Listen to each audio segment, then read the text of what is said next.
Hi అండి, అందరికీ నమస్కారం. ఈరోజు నేను డిన్నర్లోకి ఏం చేయబోతున్నానంటే ఆలూ పరోటా. అది ఎలా చేయాలో మీకు కూడా చూపిస్తాను కదండి. ఫస్ట్ మనం ఆలూ పరోటాకి గోధుమ పిండి తీసుకోవాలండి. తర్వాత ఇందులో పాలలో మేగడ వేసుకోవాలి. వేసుకుంటే మనకి పరోటా అనేది స్మూత్గా వస్తుంది. తర్వాత ఇందులో కొంచెం సాల్ట్, రుచికి తగినంత సాల్ట్ కూడా వేసేసుకున్నాం కదా. తర్వాత ఇందులో వాటర్ వేసుకుని బాగా కలుపుకుండా డౌ చేసుకోవాలన్నమాట. మనం ఇలాగ రౌండ్గా మెత్తగా కలుపుకోవాలని పిండి అనేది. దీన్ని ఒక పావు గంట నానబెట్టుకుని పక్కన ఉంచుకుందాం. ఈలోగా మనకి ఆలూ స్టఫింగ్కి ఏం పడతాయో రెడీ చేసుకుందాం. ఓకేనా. తర్వాత మనం ఈ బంగాళదుంపల్ని 4 ముక్కలుగా కోసుకుని కుక్కర్లో పెట్టేసి 3 విజిల్స్ వచ్చిన తర్వాత మనం వీటి మీద లేయర్స్ తీసుకుందాం. తర్వాత మనకి బంగాళదుంపలను మెత్తగా ఉడిపోయి కదా, దీని మీద లేయర్స్ తీసుకుందాం. ఇలా 2 ముక్కల కింద కోసుకోండి.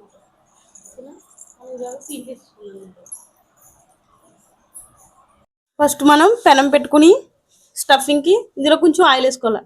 ఆయిల్ కొంచెం వేడైన తర్వాత కొంచెం వాము, తర్వాత కొంచెం జీలకర్ర వేసి కొంచెం దోరగా వేయించుకోవాలన్నమాట.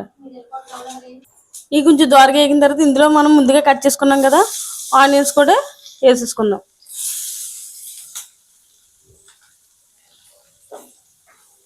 వేసేసుకున్న తర్వాత వీటిని కొంచెం కలుపుకొని దోరగా వేయించుకుందాం. మనకి ఆనియన్స్ అనేది సగం వేగిన తర్వాత ఇందులో కొంచెం అల్లం వెల్లుల్లి పేస్ట్, ముందుగా దంచుకున్న ఫ్రెష్ అల్లం వెల్లుల్లి పేస్ట్ వేసుకోవాలి. ఈ అల్లం వెల్లుల్లి పేస్ట్ తర్వాత మనం కరివేపాకు సన్నగా చాప్ చేసుకోవాలన్నమాట. మనకి అల్లం వెల్లుల్లి పేస్ట్ అనేది పచ్చివాసన పోయే వరకు వేపుకోవాలి. తర్వాత దీంట్లోకి రుచి తగినంత సాల్ట్, తర్వాత కొంచెం పసుపు. స్పైసీగా తినే వాళ్ళు అయితే ఎక్కువ వేసుకోవాలి. మీడియం స్పైసీ అయితే ఎవరి రుచి తగినట్టు వాళ్ళు కొంచెం కారం కూడా వేసుకోవాలి. తర్వాత దీంట్లోకి ధనియాలు, జీలకర్ర పౌడర్ కూడా వేసేసుకుందాం. 1/2 టీ స్పూన్ గరం మసాలా. తర్వాత వీటన్నిటిని బాగా కలుపుకోవాలన్నమాట. తర్వాత మనం కస్తూరి మేతి కూడా వేసుకోవాలి. దీంట్లో కస్తూరి మేతి వేసుకుంటే మనకి టేస్ట్ అనేది చాలా చాలా బాగుంటుంది అనమాట.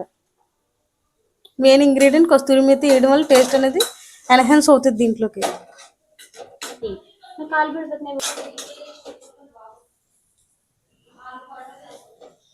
తర్వాత మనం మ్యాష్ చేసుకున్న ఆలు కూడా వేసేసుకుని కలిపేసుకుందాం. ఇందులో చూసారు కదా, మనం మ్యాష్ చేసుకున్న ఆలు కూడా వేసుకున్నాం కదా, దీన్ని బాగా కలుపుకోవాలన్నమాట. చూసారా, బాగా మెత్తగా కలిపేసుకోవాలన్నమాట. ఆలు ఆనియన్స్ అనేవి మెత్తగా అయిపోవాలి. ఎందుకంటే మనం చపాతీ చేసేటప్పుడు హోల్స్ అనేవి పడవు. మెత్తగా కలుపుకుంటే మనకి స్మూత్గా రౌండ్గా వస్తాయి చపాతీస్ అనేది. తర్వాత మనం ఈ ఆలు అనేది చల్లారిన తర్వాత బాగా చల్లారిన తర్వాత నిమ్మకాయ అనేది మనకి కొంచెం పిండుకోవాలన్నమాట. తర్వాత దీన్ని బాగా కలిపేసుకోవాలి. తర్వాత ఈ ఆలు స్టఫింగ్ అనేది మనం బాగా మెత్తగా చేసేసుకుని తర్వాత వీటిని మనం రౌండ్గా చేసుకోవాలన్నమాట. మనం ముందుగా పావు గంట ముందు నానబెట్టుకున్నాం కదా ఈ చపాతీ ముద్దని బాగా మెత్తగా పిసికేసుకోవాలన్నమాట. తర్వాత చిన్న చిన్న వంటలుగా చేసుకుందాం. కొంచెం ఆయిల్ అక్కడక్కడ రాసుకుంటూ చేసుకోవాలి. మనం చపాతీ ముద్దని తీసుకుని అలాగే చేసుకుని దాంట్లో మధ్యలో కర్రీ అనేది స్టఫింగ్ పెట్టాలన్నమాట. చూసారు కదా, ఇలాగా ఈ బాల్ అనేది దీని మధ్యలో పెట్టాలి. పెట్టుకుని చుట్టూరు క్లోజ్ చేసుకోవాలి మొత్తం.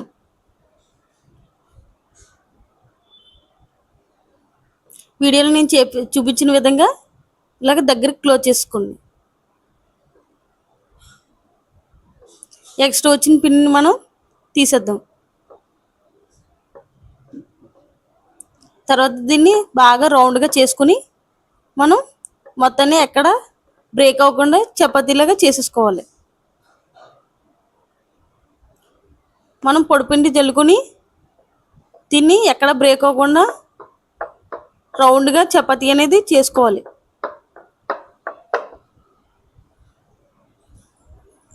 చూసారు కదా, మనం చపాతీ అనేది ఇలా చేసుకున్న తర్వాత మరీ పలచగా కాకుండా మరీ మందగా కాకుండా ఈ మాత్రం చేసుకోవాలి.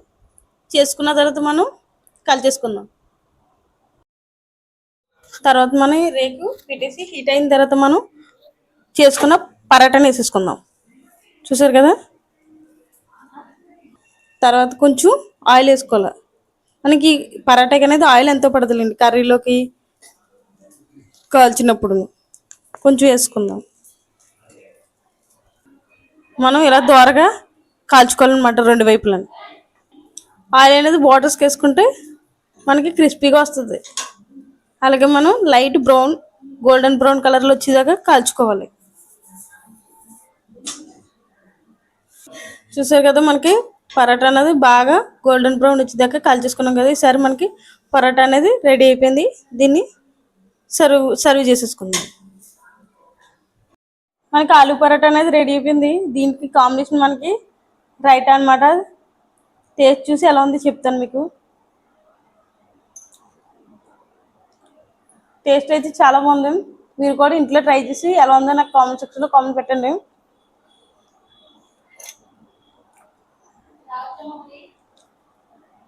మీకు ఈ బ్లాగ్ నచ్చినట్లయితే లైక్ చేసి, షేర్ చేసి, సబ్స్క్రైబ్ చేయండి.